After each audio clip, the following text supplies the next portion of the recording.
Welcome to the fifth video of this initiative of creating videos on how to survive IIM Ahmedabad, and the second one on academics on campus.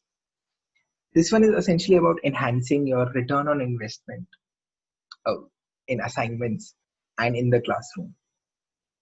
Now, this would again, like with all my videos, this would apply for IIM Ahmedabad, but any other B school also, because assignments and in-class discussions are the fundamental pillars on which your learning is situated, or a significant part of your learning is situated. So before I deep dive into it, as always, just have a glance at these four slides if you haven't already, which are about the background and where I'm coming from, so that the content makes more sense to you. So just have a go at them, pause the video and look at them, or just look at the first video. But now getting to the main matter, how to get that extra edge in assignments first. What I would do is I would break down this into three parts, which is before the assignment, during the assignment, and after the assignment. And when I say extra edge, what I would essentially do is try to see what it means, right? For a lot of people, this would just mean grades.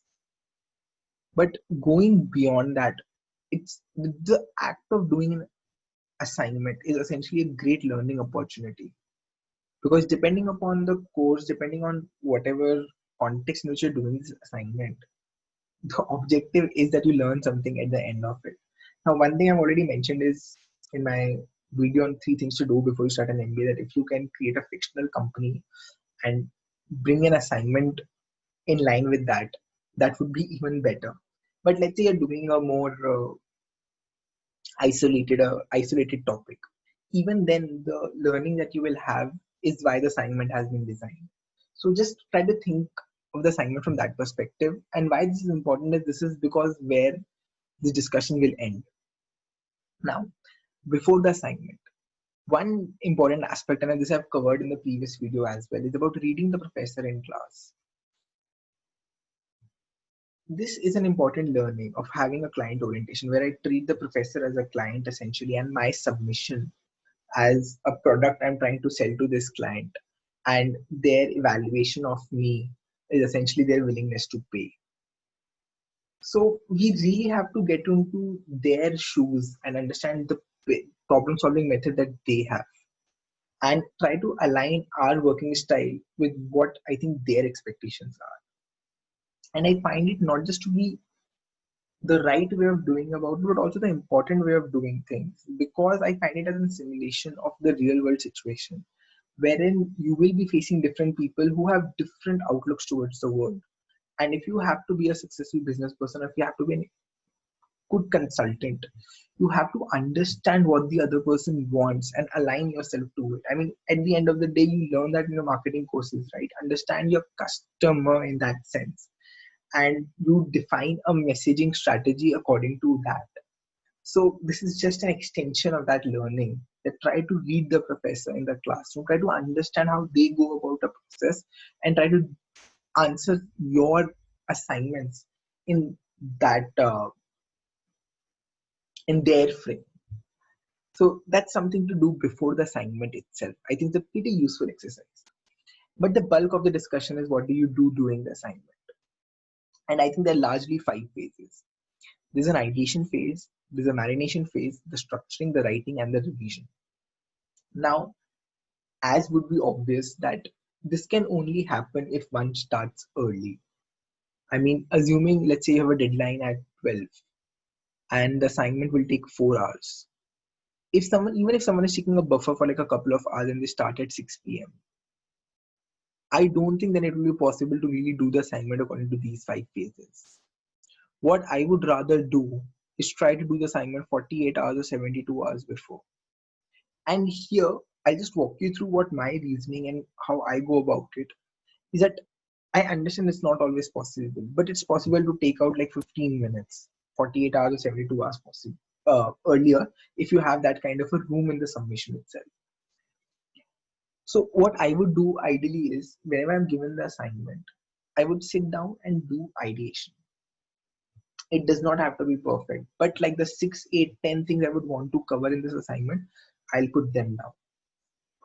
Now, once that is done, what used to happen to me was that subconsciously now my mind is thinking about that assignment. And this is what I will label as a marination phase. Now, the discussions that I am having, sometimes I will consciously drive the discussion towards the ideas that I've already had with my friends, or sometimes it will just the information I'm absorbing from the world will start connecting better with the ideas that I have. And I will keep updating those ideas, or I'll get more confidence about the ideas that I have. I will have less confidence about the ideas that I have. So the marination keeps happening for the next 1, 2, 3, depending on the amount of time that you have for that phase.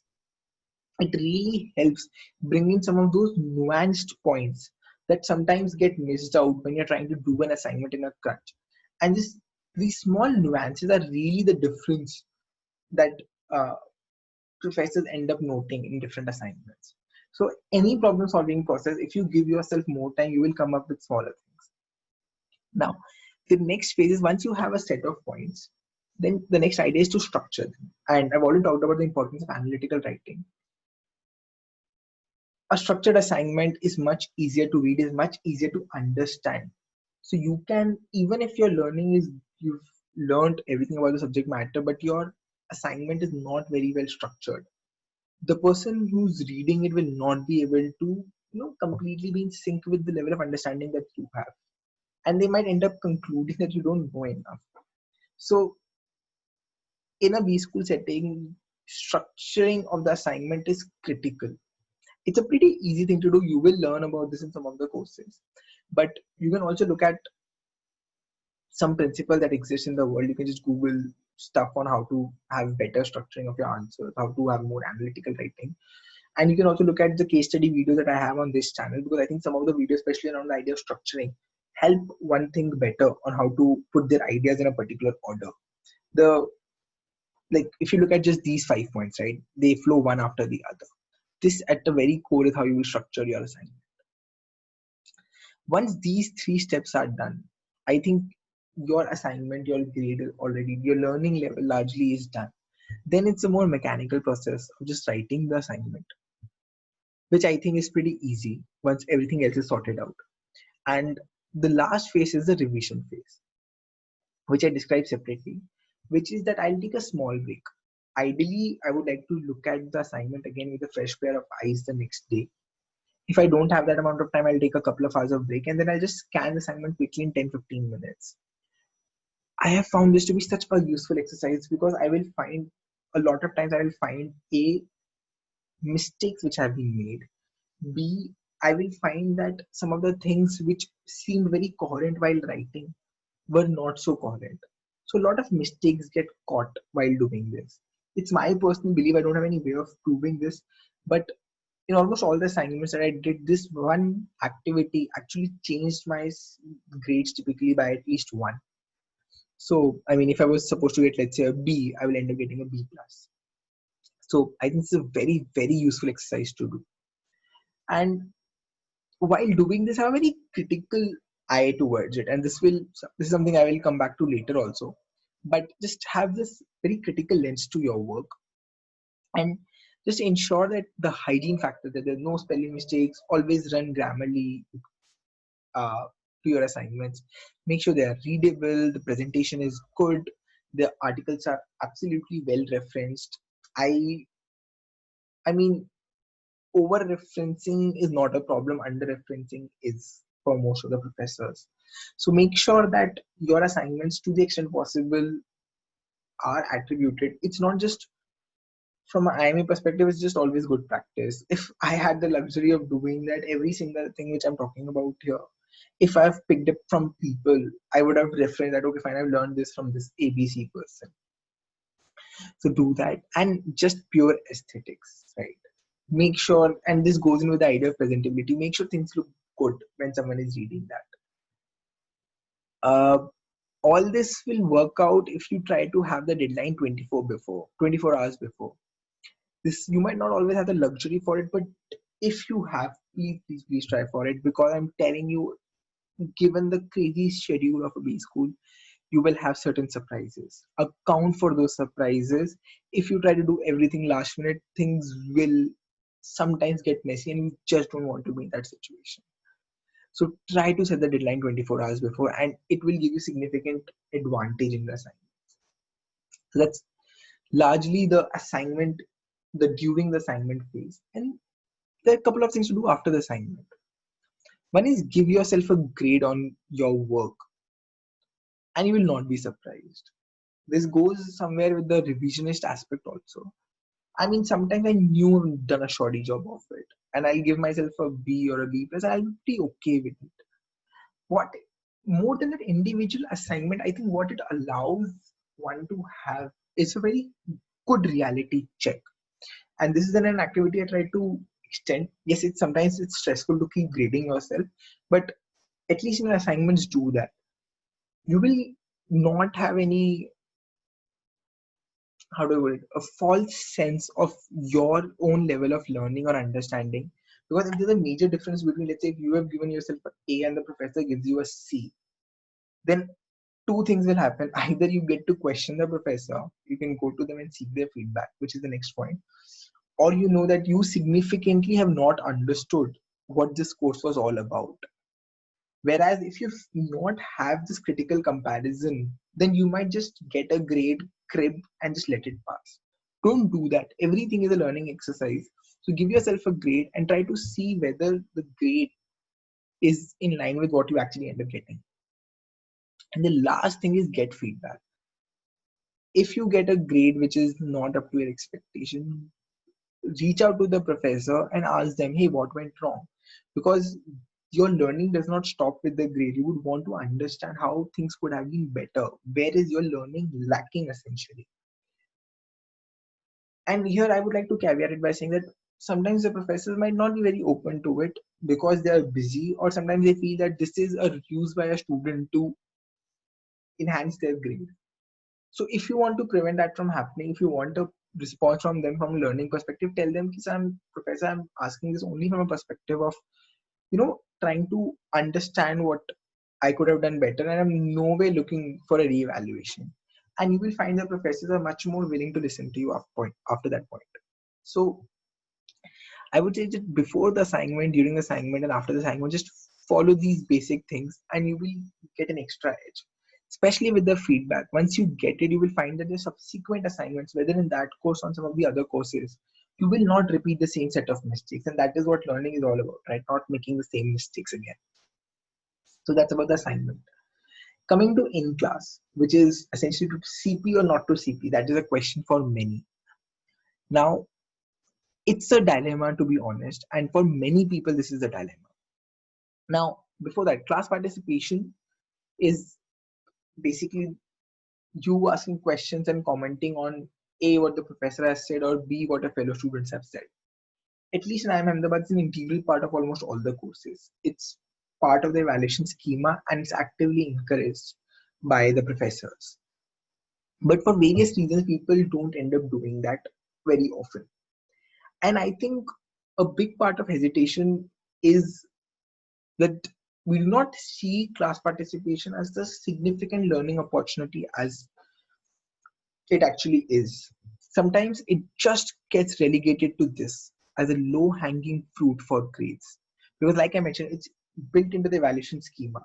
But I think it will really help to go beyond that and see what is the potential learning opportunity from participating in class. The first and foremost is gaining confidence in speaking in front of others. And these are not just others, right? In your BSchool classroom, you'll be some smart people. And you know that if you're talking BS, they will raise objection to it. The professor will raise objection to it. So gaining confidence in speaking in front of others is so critical and has to be like a key takeaway from business schools. And if you imagine, right, if you have to be an innovative business leader, if you want to be like known for innovation, which is like selling different ideas, if you don't do that confidently, who will buy it? You have to have that level of confidence when you're going out there in the world and selling new things, selling new ideas, or in general, just it's a great interpersonal skill to have if you are confident in speaking. And just imagine 3 times a day, which are the classes, and so many times within a class, you have this opportunity to gain more and more confidence incrementally. So I look at CP from that perspective, that you have to build confidence, and this is such a simple and accessible way of building in confidence. Now, this sounds rosy, but obviously there's a dark side to it. Sometimes one will be ridiculed, but the idea is to not keep quiet, rather seek feedback. Now, what I mean by this, so at least in the IIM Ahmedabad curriculum, or rather the way of things, sometimes people get labeled as DCP, which is people who are making desperate class participation. And this is especially true if CP is seen only from the lens of grades. And I am free to admit that sometimes I've made great contributions in class, and sometimes I've made some really, really silly contributions to class. And I think almost everyone has had those two sides.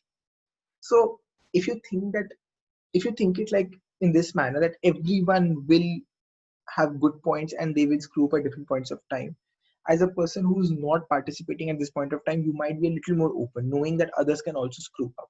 It's not you alone. But what is more important is that when you do screw up, let's say when you don't have a very good point, and yes, you can get mocked about it. If one person is mocking you, try to go and talk to your other friends also and try to ask honest feedback. Hey, did you really think that the point I made was silly?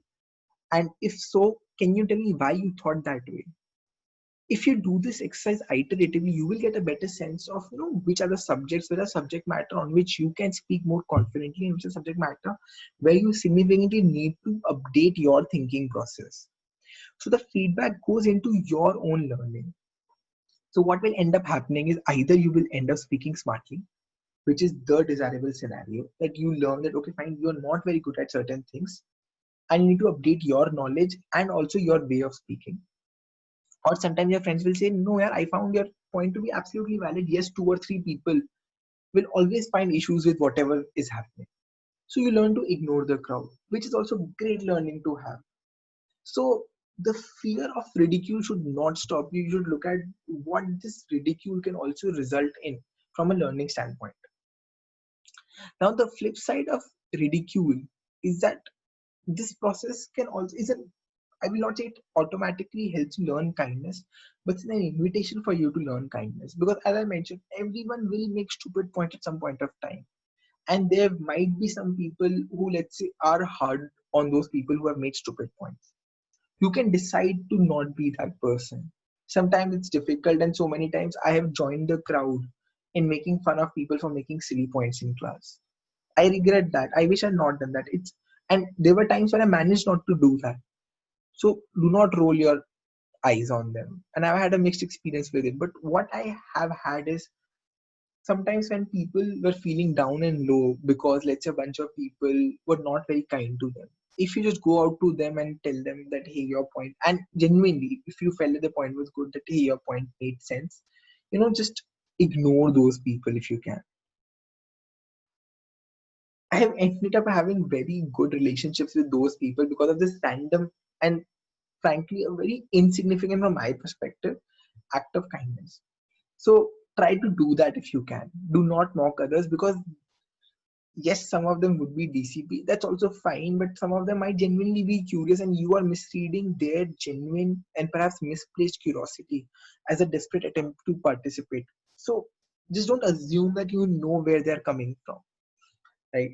So please be kind to the extent you can. It's a great way to make relationships. I think I've already talked a bit about this, that it's an opportunity to understand yourself, but a little more, that when you observe yourself iteratively, what kind of points you are making, you will get a better understanding of your own style of operating. Like one way is whether you're contrarian or not. Like one of my friends, he would just argue for the sake of argument, and he realized that he had actually some difficulty in going with the crowd. Even if his logical sense says the crowd is right, he just has to stand alone. And this was not something which was obvious to him till that point of time. And he realized that if he does not rectify that, for no rhyme or reason, he will end up contradicting points and will come across as a fool so many times. So he realized he just was a contrarian for no reason. And that was not the wise strategy to have. or you might be someone who just goes by the wisdom of the crowd, which is also not the wise strategy to have. For me, I realize that I am someone who absolutely always rushes to start off a discussion and try to shape it. Sometimes it's great, sometimes it's not. But I didn't know that before that I have this absolute urge to do that every single time. It's only when I understood my own style that I always do that, and I got feedback from other people that I realized, hey, I need to tone this down. So please observe how, and this is just one example, right? Please observe how you're participating. Are there patterns to your participation? And you get a better understanding of your own self. Another important aspect is an invitation for discussion. Sometimes, so you will not know all your batchmates or your classmates perfectly, right? So what might happen and what has happened to me sometimes is that some of the points that I made led to people raising those points with me after class, and we having a great discussion for hour and a half. A point that I raised resonated with someone, and we decided to discuss it further and take it to a logical conclusion. And I've done the same thing for others, and people do that all the time for each other's point. Not all the time, people do that sometimes, but I wish it was more often. It will only happen, you will have such rich discussions only when people have an understanding of what your thought process is like, and a wider cross section. Otherwise, what happens is we typically end up discussing our thoughts only with the people we are close to. Whereas in a classroom setting, once you share your thoughts, even people that you don't talk to on a daily basis get to know what you're thinking, and if their thinking aligns with them, you can have richer discussions with people that you typically do not talk to. And it can lead to some very interesting ideas. So it's a great invitation for more discussions. So I would encourage you to also look at the class participation from that perspective. Obviously, grades is an aspect, and I don't think I need to focus on that at all now. And one last thing, perhaps, which is a little sad, but is the fact is that if you do not start early, it might be a little difficult to catch up later. Because sometimes equations get formed that there are some people who speak more, and their image is shaped that when the people who do not speak more. Now, someone who has not spoken till now suddenly starts to speak. It might just happen that their peer group, would find this as different from the standard behavior. And people might just ridicule, or people might just ask the individual that why are you doing this, and people might go back to the original pattern of keeping quiet. I've seen this happen with a few people, and that's why I'm just placing it here as a possible concern. So catching up later and breaking the current level of comfort for everyone might be a slightly difficult task. So if you can start early, if you're comfortable with it. If you look at, so all in all, if you look at class participation from this potentially great learning experience, I think you will have a great time. So this kind of concludes the discussion on these two fronts of assignments and class participation. I would just, like always, request you to keep revisiting these ideas and share them with others if you can. Leave a comment if you want to me on any platform. And yeah, just take care, best of luck, and do remain curious.